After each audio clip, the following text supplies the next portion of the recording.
What's up, everybody? Ben here with the Spirit of Running, and today we're talking about the Brooks Hyperion Max. Alright, let's talk technical. This shoe weighs 7.7 ounces, has an 8mm drop, and retails for $170. Overall, I really enjoyed running in this shoe. Just kind of going through the shoe, we've got really good rubber on the bottom, good grip. Whether you're running on concrete or crushed granite, I think that it's going to do really well. I think that the rubber is going to help with the durability.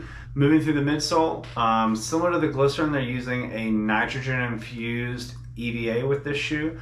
So we get a nice soft cushion ride under feel, but very responsive at the same time. The upper is pretty thin, very breathable, super lightweight. Has enough cushion in the heel where it's needed, but overall, no real fit issues. One issue that I do have is that I think we're getting so many shoes with the sewn-in gusseted tongue that I've kind of gotten spoiled by that.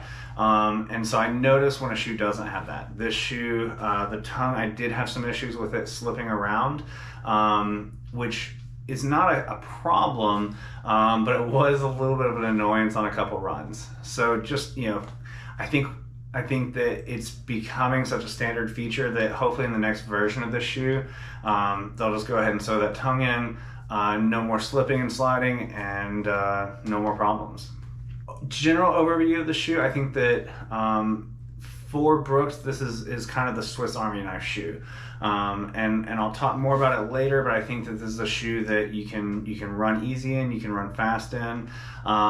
But where I really think this shoe is going to shine is for people who are doing some running, but also doing some lifting, doing some maybe boot camp style classes or CrossFit, and want a shoe to kind of do everything in. So I think that this not so much like in reference just to runners, but I think this is a true Swiss Army knife shoe that you can really do a little bit of everything in.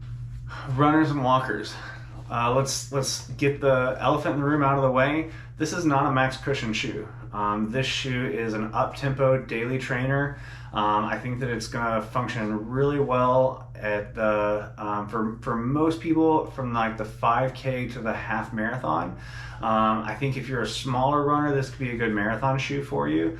If you're on more my size rather than Des Linden's size, I think that it's not going to be a marathon shoe, but I think that there's a lot of fun to be had in this shoe. I've had a lot of fun testing it so far, and I think that for me, I don't reach for it for my long run, but I do reach for it for some easy runs and for some up-tempo sessions when I'm doing more like sprinting, or if I'm doing like quarter-mile repeats. I think that one thing that I noticed with this shoe is that as I'm running easy, it feels nice and soft. And then as I pick up the tempo, I don't know what they did with this shoe, but it's almost like the foam gets a little firmer and I get a little more response from the shoe, and I get a little more of that push off the ground than I do when I'm running easy. Maybe it's just me, or maybe they work some magic here in the shoe, but it does seem to respond differently at different speeds. So I think it's definitely worth having a look at, playing around with it. When you try it on, definitely do some easy running, but pick it up and see how the shoe responds for you at faster speeds. If you're looking for a gym shoe, I think that this is a shoe that really can do everything. If you're a runner who spends a lot of time in the gym, or a gym rat who does some running, this is a good shoe to be looking at. I love the overall fit of this shoe because I don't think that there's anything in the gym that you can't do with it. Whether you're in the CrossFit or Orange Theory crowd, and you're hopping on a rower, and then you're doing some box jumps, and then you're doing some lifting, and then you're gonna run 400 to 800 meters, or you're gonna hop on the treadmill and get some sprints done on the treadmill. I really think that this shoe is gonna come in for you and deliver where you need it to deliver. I got the red, white, and blue. If you're concerned about having those the rower imprints on the top of your shoe, because we know those are nasty dirty, it does come in some darker colorways, so don't worry about that.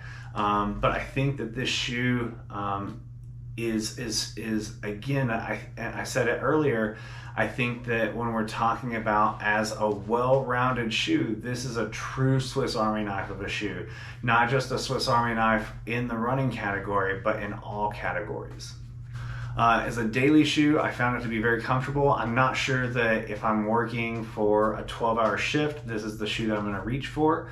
But just walking around, doing my regular work, I really enjoyed it. It's soft, it's fun, it fits well. You know, it's not overly rockered, but it's not overly aggressive. It's a very stable shoe from heel to toe.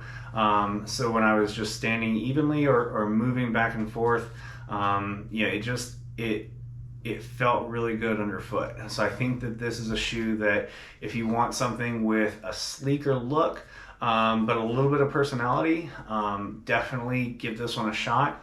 I think this is probably one of the best shoes that Brooks is making right now. I think this and the Glycerin 20 are my two favorite Brooks shoes of the year.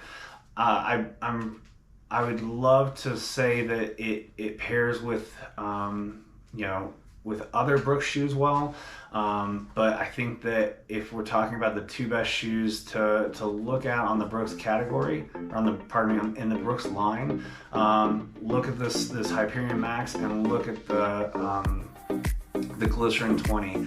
If you have any questions, be sure and drop those in the comments section. Please hit that those like and subscribe buttons. They help me and they make sure that you don't miss anything in the future. We'll see you out there.